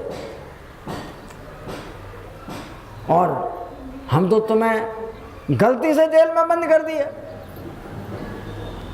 परमात्मा अच्छा ही करता है, न्याय करता है, तो हमने तो गलती की कि हमने तुम्हें जेल में बंद कर दिया। वो कहता महाराज परमात्मा जो करता है वो अच्छा ही करता है, आप मुझे लेके जरूर जाते, तुम्हारा तो अंगूठा कट गया, तुम तो बच जाते, मेरे तो सारे हाथ पैर सब साबुत थे, वहाँ तो बलि मेरी चढ़ जाती, तुमने मुझे सुरक्षित कर दिया यहाँ, मुझे भीतर ही पहले ही बंद करके चले गए। इसलिए परमात्मा बड़ा न्याय करता है। हम तो उसे ये कहते हैं हर कदम पर कि हमारा चोट लग गई, हम बीमार हो गए, हमारा छिन गया, हमारा बट गया, लेकिन सच्चाई समझ के देखो उसमें कहीं अच्छाई छुपी हुई है, वो अच्छाई नहीं दिख रही मुझे। तो संत हमें जगाने के लिए आते हैं कि उस अच्छाई को ढूंढ कर देखो। जो अच्छाई को ढूंढ लेगा जिंदगी में कभी दर्द आ ही नहीं सकता है। हर दुख के पीछे, हर सुख के पीछे दुख छुपा हुआ है, हर सत्य के पीछे झूठ छुपा हुआ है। मैं गाड़ी लाया खरीद के 15 लाख की है, सब लोगों को दिखाया, लोग कहते हैं गाड़ी बहुत बढ़िया है, सब खुश हो रहे हैं, आने जाने वाले भी सब कुछ। लेकिन गाड़ी कहीं ऐसी भीड़ में फंस गई कि भीड़ में फंसने के कारण ना तो आगे निकलने को जगह उसमें, ना पीछे निकलने को जगह है। वो कहता है सारा तो डीजल खत्म हो जाएगा, गाड़ी यहाँ से निकलेगी कि नहीं। उसने प्रयास किया तो गाड़ी को निकालने के लिए पीछे वाले ने गाड़ी ठोक दी, उधर आगे वाले से भिड़ गई। तो गाड़ी नहीं थी, उसमें ऐसा डेंट पड़ गया है कि वो ठीक नहीं हो सकता है। मतलब जो देखेगा वो ये कहेगा आधे दामों की रह गई। तो मैं तो अच्छाई के लिए खरीदी थी, बुराई कहाँ से आ गई उसके अंदर कि हर अच्छे के पीछे दर्द छुपा हुआ है, लेकिन मुझे दर्द नहीं दिखता है, मुझे तो अच्छा दिखता है। अब परमात्मा कहता है जो मैंने दिया है या जो मैंने बनाया है वो मैं जानता हूँ मैंने कैसे बनाया है, और तुम सब लोगों को सारी चीजें मैं दे भी दूँ, उन सारी चीजों के देने के बावजूद भी तुम संतुष्ट नहीं हो सकते हो, अभी कुछ और चाहिए। जो और है वही मेरे दर्द का कारण है। इसलिए संत हमें जगा के कहते हैं मानव सोचो जग के सुख का विस्तार रहेगा कितने दिन, सत्कार रहेगा कितने दिन, ये प्यार रहेगा कितने दिन। मानव सोचो जग के सुख का विस्तार रहेगा कितने दिन, सत्कार रहेगा कितने दिन, ये प्यार रहेगा कितने दिन। मनुष्य सोचो, ये संसार के सुख, ये संसार के मान सम्मान, ये कितने दिन रहेंगे? जब तक तुम दूसरों की ज़रूरतों को पूरा करते हो। मेरी बात को ध्यान से सुन लेना। बूढ़े हो चाहे जवान हो, बालक हो चाहे बीच के हो, जब तक मैं दूसरों की ज़रूरतों को पूरा करने लायक हूँ, लोग मेरी मिन्नत करेंगे, मेरे पैर छुएंगे, मेरे गीत गाएंगे। और कल मैं उनकी ज़रूरतों को पूरा करने लायक ना हूँ, कोई भी स्त्री हो, चारपाई में 15 दिन पेशाब और टट्टी करना शुरू कर दे, 2 दिन 4 दिन लोग देखने आएंगे, 5वें दिन कहेंगे हमें अपना काम नहीं करना है, हमको खरीद थोड़ी लिया किसी ने। उसका आदमी भी ये कहता है भगवान तुझे उठा ले तो कोई दूसरी आ जाएगी, और तुम मरे भी नहीं, तैने मुझे जीते जी नरक में डाल दिया है। क्यों? कि आज वो किसी के काम की नहीं है। इसलिए वो संत जगाकर कहता है, मानव सोचो जग के सुख का, संसार के सुखों का विस्तार कितने दिन है? जितने दिन तुम दूसरों की ज़रूरतों को पूरा करते हो। अगर उनकी ज़रूरतें आज पूरा करने के लिए ना आए, चाहे वो पति हो प्राणनाथ, चाहे वो पत्नी हो प्राण प्यारी, या कोई किसी करने, सब मतलब ही है। इसलिए वो संत कहता है, कोई आता कोई जाता, सबसे थोड़े दिन का नाता। कोई आता कोई जाता, सबसे थोड़े दिन का नाता। जिसका भी आश्रय लेते वो आधार रहेगा कितने दिन, सत्कार रहेगा कितने दिन, ये प्यार रहेगा कितने दिन। वो सब जगाता है। यहाँ कोई मुसाफिर नहीं आता है, खूब ढोल डपड़े बजते हैं, खूब दावतें होती हैं, खूब लोगों की सेवा होती है। और जब कोई जाता है तो ऐसे हो जाते हैं मानो हमारा सब कुछ चला गया। लेकिन ये बाजार ऐसे ही लगा हुआ है, आते रहते हैं, कुछ दिन ठहरते हैं और यहाँ से चलते रहते हैं। लेकिन इस बाजार में कोई कोई आदमी अपने आप को किसी दूसरे को अपना बना लेता है। वो कहता है हमारी जिंदगी भी तुम्हारे सहारे कट जाएगी, तुम हमें सहारा बनाए रखोगे ना। यानी एक बूढ़ा, 3 भाई थे, एक की शादी हुई थी, 2 की शादी नहीं हुई, तो उसके 4 बच्चे थे, उनको अपना मानते थे। एक बालक के सहारे हमारा दिन कट जाएगा, उसकी शादी कर लेंगे, एक के सहारे हमारे दिन कट जाएंगे। तो जो बड़े वाला है वो ताऊ, उसे एक बालक कहता, ताऊ तो हमारे पास रह जाना, लेकिन हमारा शहर में घर बनवा दे। कह रहे तेरा घर बनवा देंगे हम। ताऊ के पास जो पैसे थे वो भतीजे का घर बनवा दिया मेरठ में, रिश्वत के लिए नौकरी लगाने को पैसे भी दे दिए। अब जब घर बन गया, उसमें 3 या 4 कमरे हैं, ताऊ कहने लगा भाई अब हम तुम्हारे पास ही रहेंगे। उनको आ जाओ। अब ताऊ जी ने घर में रहना शुरू किया। तो कमरा जाता है 1500 रुपये किराए का, ताऊ जी तो कुछ देंगे नहीं, ताऊ जी का खर्चा भी कम नहीं। बहू कहने लगी और ताऊ जी 20 साल जी गए तो इतना तो ताऊ जी हमें देने के नहीं, हमारा खा जाएंगे इतना। वो ये नहीं विचार करते ये मकान है किसका, बनवाया तो ताऊ जी नहीं है, लेकिन आज वो कह रहे हैं मकान हमारा है। तो ताऊ जी को यूं कह रही है बहू रानी कि ताऊ जी कुछ दिन के लिए अपने घर चले जाया करो, दूसरे भी तो भतीजे हैं तुम्हारे, उनके पास रह जाओ जाकर। कहले बेटा मैंने जो कुछ कमाया वो भी तुम्हारे पास है और जो और भी आएगा वो भी तुम्हें दे जाऊंगा। तो भतीजा कहता था ये किराया का कमरा 1500 रुपये महीने का है और 2000 रुपये तेरा खाने का खर्चा हर महीने, इतना तो तुझे मिलने का भी नहीं, इतना तो तू हमारा ही खा जाएगा। ताऊ ने भतीजे की बात सुनी, अपने कपड़े उठा के चला गया। ये सहारा कहता हूँ कि ताऊ ने तो भतीजे पे विश्वास किया कि भतीजा मेरे दिन कटवा देगा, और भतीजे ने और भतीजे की बहू ने उसको बाहर का रास्ता दिखा दिया।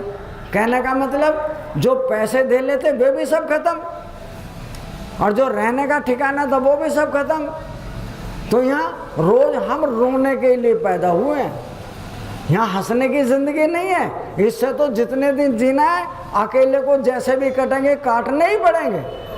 इसलिए वो संत कहता है कोई आता कोई जाता, सबसे थोड़े दिन का नाता, जिसका भी आश्रय लेते वो आधार रहेगा कितने दिन, सत्कार रहेगा कितने दिन, ये प्यार रहेगा कितने दिन।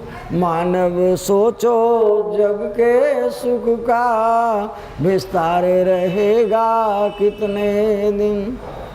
यानी जिसको तुम अपना आधार बनाते हो ये हमारा सहारा बन जाएगा। सबका सहारा मेरा माई बाप है, कोई कैसा ही भी हो। अब मेरे जैसा व्यक्ति है, मैं बच्चों के पास जाता हूँ, बच्चे भी पूजा करते हैं। रिश्तेदारों के पास जाता हूँ, कहते हैं यहीं बने रहो, जाओ मत। हाँ, यहाँ कोई रिश्तेदार नहीं है किसी का, सब मतलब ही है, हमें किसी के पास नहीं रहना है। ऋषिकेश मेरा स्थान है, तो गुरु जी के यहाँ महाराज जी कहते हैं ये कमरा तुम्हें दिया है, ताला लगाओ, जहाँ मर्जी जाओ, यहीं बने रहो, जाना ही नहीं है। बीकानेर में गया, एक बुजुर्ग महात्मा है, 40 कमरे लैट्रिन बाथरूम अटैच बने हुए हैं। वो कहता महाराज जी इस आश्रम को आप चला लो, ये तुम्हें सौंप देता हूँ। मैं रहते रहते सौंप रहा हूँ आपको। मैं कहा भैया मैं अपने छोड़िया है, मैं किसका आश्रम लूँगा, मेरे गले में माला मत डालो ताकि मैं यहीं बंध के पड़ा रहूँ, मैं तो घूमने फिरने के लिए हूँ। तो जब आदमी सारे सहारे छोड़ देता है, परमात्मा कहता है सब जगह मैं ही तो हूँ। अरे सारे जितने भी दुनिया के घर हैं, आश्रम है, अस्पताल हैं, सब मेरे ही तो हैं, मेरे से भिन्न किसी के है ही नहीं। तो जिसने मेरे की सीमा तोड़ दी हो उसके लिए तो सहारा मांगने की जरूरत ही नहीं है। मैं आपके पास रह रहा हूँ, मैं कहीं बैठ जाऊँ कहीं उड़ जाऊँ, मुझे सब अपने लगते हैं, मुझे कोई गैर नहीं लगता है। और जो मेरे होते हैं वे भी मुझे अपने लगते हैं, वो भी कोई गैर नहीं लगते हैं। तो संसार किसका है? जिसने मोह को तोड़कर उससे ऊपर उठ गया है। मोह का वो पात्र है ना, बर्तन, जब टूट गया तो सारा परमात्मा भीतर बाहर उसमें अमृत की तरह से भर गया है, अर्थात वो सबकी आत्मा बन गया है। ऐसे ही वो संत कहता है चाहे पितु हो या माता हो, पत्नी हो सुत या भ्राता हो, चाहे पितु हो या माता हो, पत्नी हो सुत या भ्राता हो, जिसको भी अपना कहते उस पर अधिकार रहेगा कितने दिन। जिसको भी अपना कहते उस पर अधिकार रहेगा कितने दिन, सत्कार रहेगा कितने दिन, ये प्यार रहेगा कितने दिन। वो संत गाता है माँ हो बाप हो, वक्त आने पर बदल जाते हैं। बेटा हो बेटे की बहू, पोता हो पोती हो, वक्त आता है सब बदल जाते हैं। मैं कहता हूँ ये तो मेरे हैं, आज ही मनाऊंगा, बेटे से कहता हूँ बेटा मैंने लड़की देख ली है, तेरी शादी वहां से होगी। बेटा कहता मैंने तो पहले देख रखी है। अरे तुम हमारे से ऊपर हो के कि तुम्हें पता नहीं, मैंने बताया नहीं, मैंने पहले देख रखी है, मेरे लिए मत तलाशना। मैं सारे लोगों के सामने कहता हूँ बेटा जवान हो गया है, नौकरी करता है, अच्छी लड़की लूंगा, अच्छा सब कुछ होगा, सब लोग बारात में जाएंगे। बालक कह रहा मैंने तो अपनी पहले देख रखी है। अब मैं उसे कहता हूँ भाई किसी तौर तरीके से मैं घर छोड़ जाऊंगा, परिवार को छोड़ जाऊंगा, लेकिन मैं जिसको अपना बनाया ना उसे नहीं छोड़ने दूँ, चाहे तुम नाराज हो जाओ, कल होते आज ही। तो ये समय माँ बाप कहते हैं ये हमारा सहारा है, और बालक कहता है यहाँ कोई किसी का सहारा वारा नहीं है, यहाँ तो मेला मुसाफिरों का है, यहाँ किसकी बात कह रहे हो आप। वो संत कहता है चाहे पितु हो या माता हो, पत्नी हो सुत या भ्राता हो, जिसको भी अपना कहते उस पर अधिकार रहेगा कितने दिन। यानी एक पति पत्नी दोनों के दोनों, घर में कुछ कलेश था, वो अपनी पत्नी से कहता है चलो यहाँ से छोड़ के गंगा का किनारा कहीं रह लेंगे, यहाँ से अच्छे रह जाएंगे। वो कहती है लड़ाई हो झगड़ा हो सबके घर में होता है, मैं तो बालकों को छोड़ कर कहीं जाऊंगी नहीं, और तुम्हारी मर्जी तुम कहीं चले जाओ। वो कहता है मैंने सारी जिंदगी तेरे साथ गुजारी, आज तुम मुझे धक्का दे रही है। यानी मैं तो कह रही हूँ तुम ही बने रहो, ये झगड़ा कलेश किसके घर में नहीं है, ये सबके घर में होता है, तुम यहीं बने रहो। वो कहता है भगवान तू रह मत ना रह, देख मैं तो जा रहा हूँ। यानी चाहे पति हो या पत्नी, भाई हो या बहन, जब वक्त आता है सब बदल जाते हैं। और ऊपर से कहते हैं एक किसी का बुआ होती है, वो बुआ का जो पति उसको फूफा कहते हैं हमारे यहाँ पर, वो एक्सपायर हो गया। जब वो भतीजा यानी बुआ का भतीजा अपने फूफा की तेहरामी में गया तो बहुत दूर दूर के सब लोग रिश्ते वाले वहाँ आए। आने के बाद में उन सब ने मिल करके उसकी अरस्ती की थी। हमारे यहाँ 13वीं होती है 13 दिन की, सबको बुलाया, पगड़ी की रस्म पूरी हो गई। अब उसके बाद उसके 4 लड़के थे, वे चारों के चारों लड़ पड़े। ये 62-63 की बात है। जो लड़ पड़े तो कहने हिसाब आज ही बटेगी, जमीन भी घर भी घेर भी रुपया पैसा आज ही बटेगा। यहाँ हमारे जैसे किसी आदमी ने कहा भाई घर जमीन ये धन दौलत तुम्हारे पास ही है, इसे तो तुम फिर भी बांट लोगे, इन लोगों को तमाशा क्यों दिखा रहे हो तुम? क्योंकि यही तो करेंगे हमारा फैसला, हम तो बंटवाई इनसे रहे हैं। जो बुआ का भतीजा था वो कहने लगा भाई तुम अपने को बांट लो जैसे तुम्हारा बंटता हो, ये बुआ है हमारे बाप की बहन है, हम इसे लेके जा रहे हैं और सारी जिंदगी ये कभी तुम्हारे पास नहीं आएगी। इसे बीमारी हो हारी हो इसे कुछ भी हो, हम इसे अपने पास रखेंगे।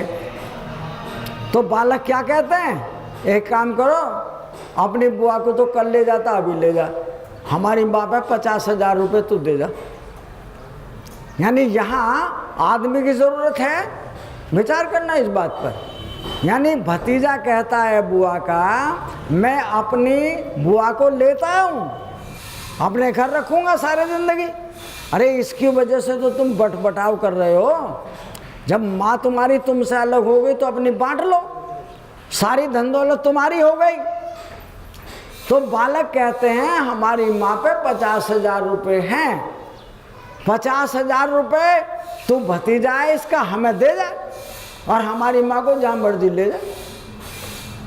यानी सबको अपना आपा प्यारा है, यहाँ किसी को कोई प्यारा नहीं है, सब मतलब ही है।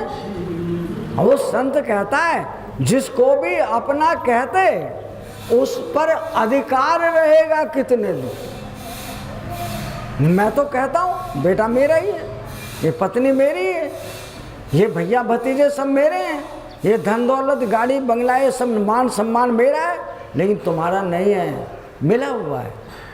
जो चीज़ मिली हुई होती है वो छूटती है, वो दर्द देती है, रोज रोज रुला रुला कर मारती है, रात को सोने नहीं देगी, दिन में चैन से काम नहीं करने देगी, और अनेकों बीमारियों की घर है वो। क्यों? तुम उसको मेरा कहते हो। ये समझकर जीना कि जगत पहले से था, आज है, कल भी रहेगा, मैं नहीं रहूँगा। मैं अकेला आया था, मैंने अकेले ने सब काम किए थे, अकेला भोग रहा हूँ। कभी ठोकर लग जाती है, कभी घुटने में चोट, कभी कमर में चोट, कभी कान में दर्द। सारी बीमारी को बांट लो ना, मेरी बीमारी को कोई बांट नहीं सकता तिल भाई। मैं कहता हूँ ये मेरे हैं। मेरा वो होता है जो दर्द को बांट ले, दुख को सुख को सबको बांटे, तो यहाँ कोई नहीं बांट सकता है।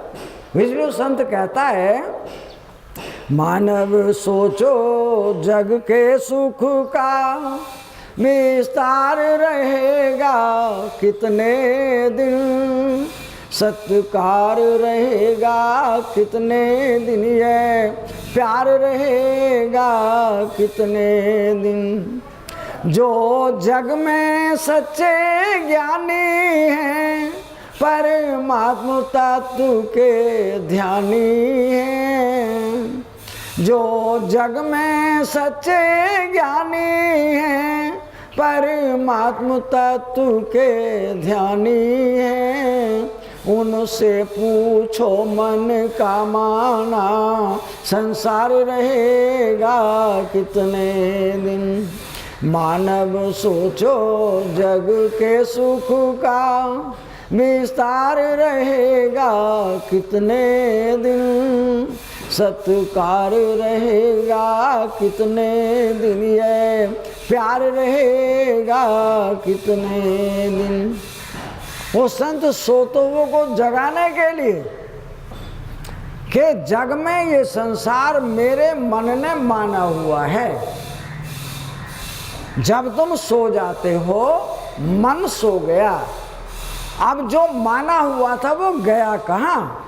इस पर विचार करके देखो जरा कि मन ने केवल ये मेरी पत्नी, ये मेरे बच्चे, ये मेरा घर, ये मेरा सामान सब कुछ माना हुआ है। जो जग में सच्चे ज्ञानी हैं, ज्ञान का मतलब होता है जो सामने दिखता है ये सब प्रकृति का मेला है। इस प्रकृति के पीछे कौन है?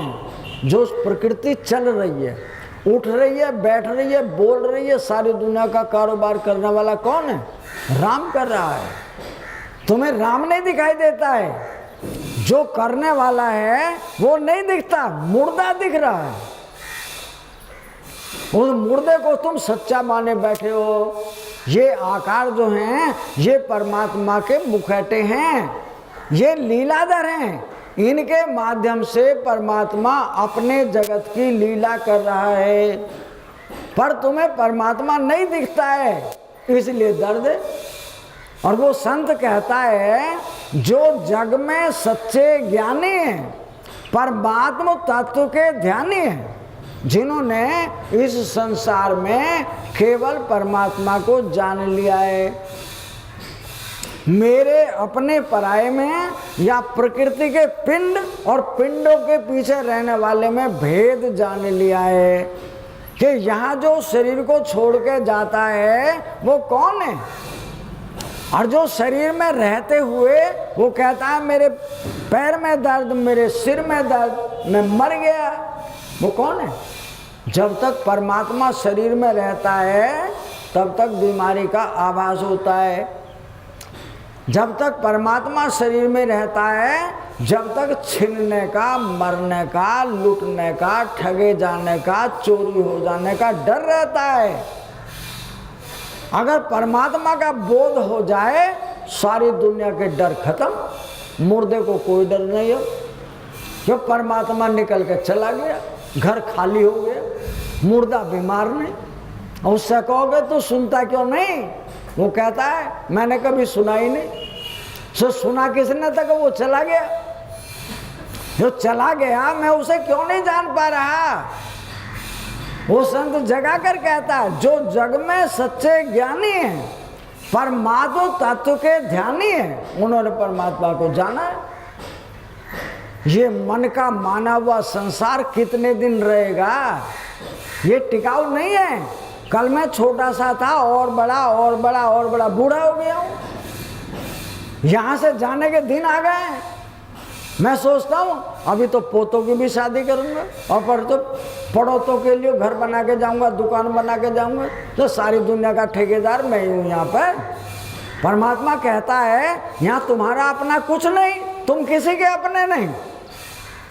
तुम प्रेम करो अविनाशी से, मिल जाओ सब उर्वशी से।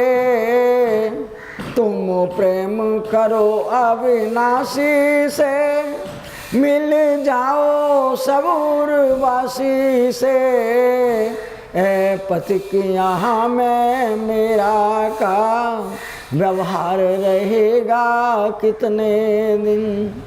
मानव सोचो जग के सुख का विस्तार रहेगा कितने दिन? सत्कार रहेगा कितने दिन? ये प्यार रहेगा कितने दिन? वो संत जगाता है कि यहाँ तुम्हारा कोई नहीं, अविनाशी। प्रेम करो किससे? जिसका कभी विनाश नहीं होता, जो कभी मरता नहीं, जो बीमार नहीं होता, जिसे कभी कोई चोट नहीं लगती, ना ठगा जाता है ना बीमार होता है, वो अविनाशी।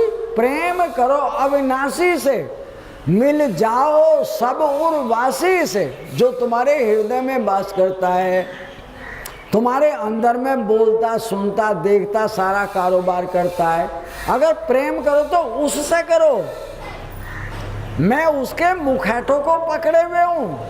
वे मुखैठे रोज हाथ छुड़ाकर चले जाते हैं। वे मुखैठे रोज मेरे सामने खड़े होकर लड़ने को खड़े हो जाते हैं। वे मुखैठे रात दिन मुझे सोने भी नहीं देते, मुझे चैन से जीने भी नहीं देते हैं। इसलिए वो संत जगा कर कहता है तुम प्रेम करो अविनाशी से, मिल जाओ सब उर्वशी से। यानी दुनिया की जितनी बीमारियां हैं मेरे भीतर में हैं, बाहर कोई बीमारी नहीं है। मेरे मन ने उन बीमारियों को पकड़ा हुआ है। जो कोई कुछ कह देता है तो शरीर को थोड़ी कहा, बुद्धि को कहा। जो कोई झगड़ा करता है, अपमान करता है तो शरीर को नहीं कहा, मेरी बुद्धि को कहा। जो मैंने कोई अच्छा बुरा काम किया तो शरीर ने नहीं किया, मेरी बुद्धि के कारण हुआ।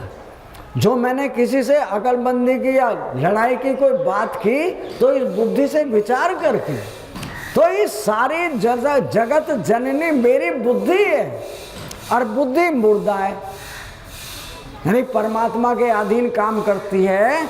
जब परमात्मा से ये बुद्धि उस अपने आदमी को मिला देती है, जीव परमात्मा को ढूंढने के लिए जाता है, सामने परमात्मा दिखता है और मैं जीव हूँ, मैं बहुत दुखी हूँ। मैं बुद्धि से कहता हूँ तो उस परमात्मा में क्यों नहीं लगती? मेरे सारी दुनिया के जितने जन्मांतरों के दर्द हैं वे सब खत्म हो जाएंगे, तो परमात्मा में लग जा। बुद्धि कहती है मुझे जो बाहर सुख मिलता है ना वो तेरे परमात्मा में नहीं मिलता। तो जीव कहता है जो तू उसको अपना बना लेगी ना फिर कभी तुझे पैदार मरना नहीं पड़ेगा। बुद्धि कहती है तो लगा, तो वो बार बार प्राण को खींचता है और प्राण को खींचकर उस मन को बुद्धि को उस परमात्मा में लगाता है। तो जो जो परमात्मा में उसकी बुद्धि प्रगाढ़ होती है तो वो जो मेरा जीव है ना, जिसको मैं कहता मैं ढूंढने के लिए गया, वो धीरे धीरे मजबूत होता है। और एक दिन आता है कि वो जीव जिसको ढूंढता था वो मैं ही था, वो वहां से उठकर मेरा स्वरूप बन जाता है। और जब वो मेरा स्वरूप बनता है, अब मैं कहता हूं मैं ढूंढ रहा हूं, तू ढूंढ किसको रहा है? अपने आप को। यानी मैं बर्फ की सिल्ली रखी है सामने। एक आदमी कह के गया मैं अभी आता हूं 10 मिनट में, ये मेरी बर्फ की सिल्ली पड़ी हुई है, इसका ध्यान रखना। वो 10 मिनट के लिए गया था, सामने किसी का एक्सीडेंट हुआ, उसे लेकर अस्पताल में चला गया।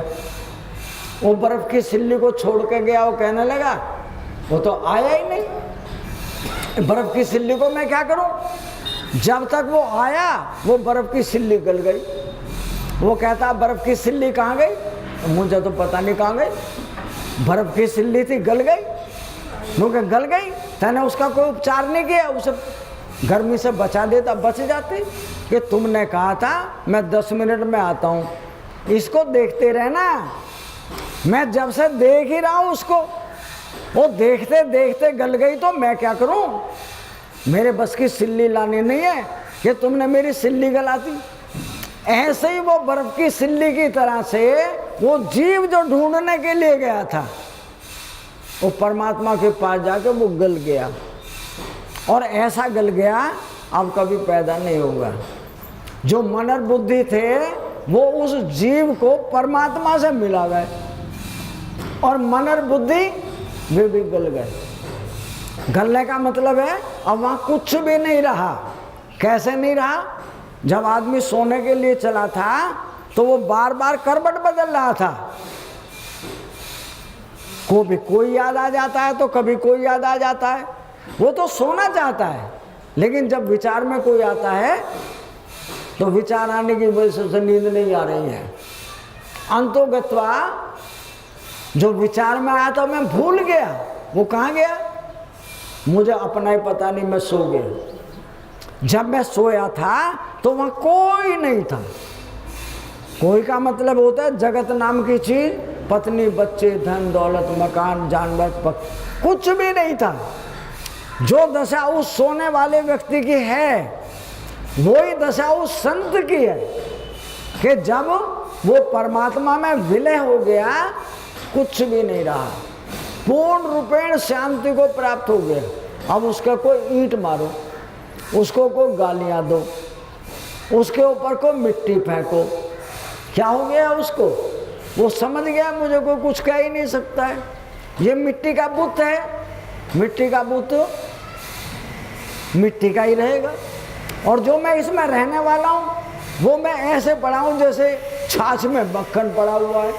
उसको कोई गाली दे नहीं सकता, उसको कोई चोट नहीं मार सकता है। लेकिन जब वो संसार की तरफ चलता है वो सारा काम करता है।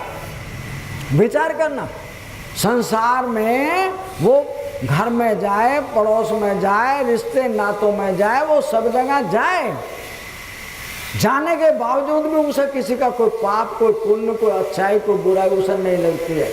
वो उन सबसे ऊपर उठ गया है। इसलिए वो संत आप सब लोगों को केवल जीने का तरीका सिखाता है। जीने का तरीका यही है कि संसार में रहना, बच्चे, घर, परिवार, रिश्ते नाते वे सब तुम्हारे हैं, तुम्हारे रह जाएंगे, लेकिन तुमने उनको मन में बसा रखा है। मन से निकाल कर रहोगे तब ना। जब सो जाते हो तो मन से निकल जाते हैं, जब जग जाते हो फिर मन में बस जाते हैं। वो मन में बसना वो तुम्हारे दुख का कारण बन गया है। उस साधना को सीख जाओगे कि इसको मन में से कैसे निकालें, तो संसार के सारे दर्द खत्म हो जाएंगे।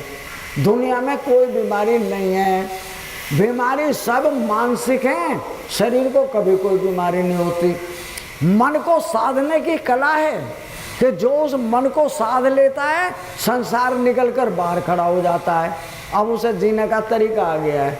इसलिए वो व्यक्ति आप सब लोगों के सामने वो सारा विवरण करने को जो तुम्हारी आंखों से नहीं दिखता है, उसे अपनी आंखों से सब कुछ प्रत्यक्ष दिखता है।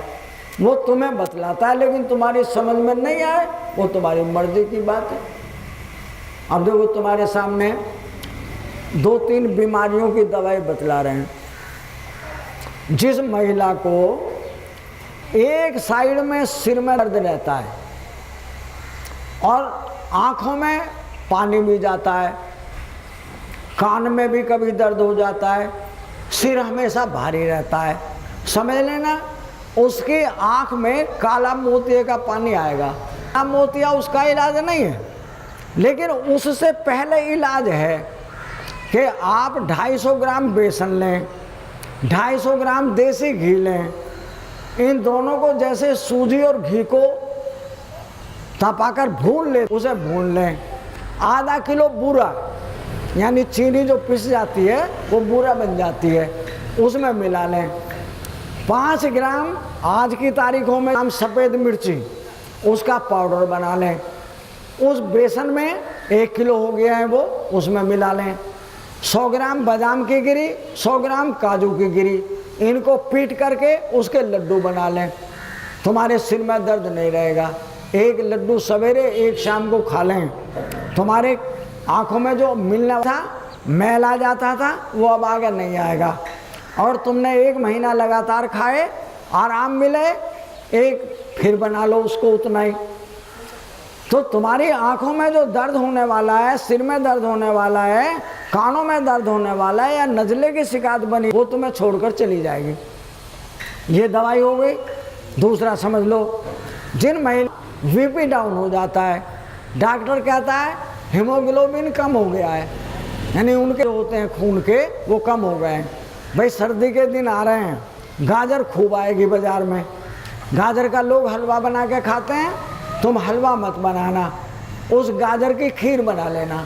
हलवे का मतलब होता है गाजर बिल्कुल गल जाती है, और खीर का मतलब होता है गाजर गल जाती है। 200-250 ग्राम दूध डालना, हिसाब से थोड़ी चीनी डालना, रात को उसको भरपेट खाना, रात को रोटी मत खाना। अगर तुमने 15 दिन उसमें थोड़ा अदरक और डाल लेना कस के, या सूख कर उस सौंठ को थोड़ी डाल लेना। रात के टाइम में भरपेट खाओ, 15 दिन में पेट चल जाएगा। मतलब उसे दस्त होने की शिकायत हो जाएगी, फिर छोड़ देना। उसका बीपी पूरा, उसका खून पूरा, उसका लीवर बिल्कुल ठीक, कोई एसिडिटी नहीं बनेगी, कोई किसी तरह का हाजमा खराब नहीं होगा। ये साधारण दवाई है, कोई भी बना के खाए। बोलो सच्चिदानंद घन भगवान की।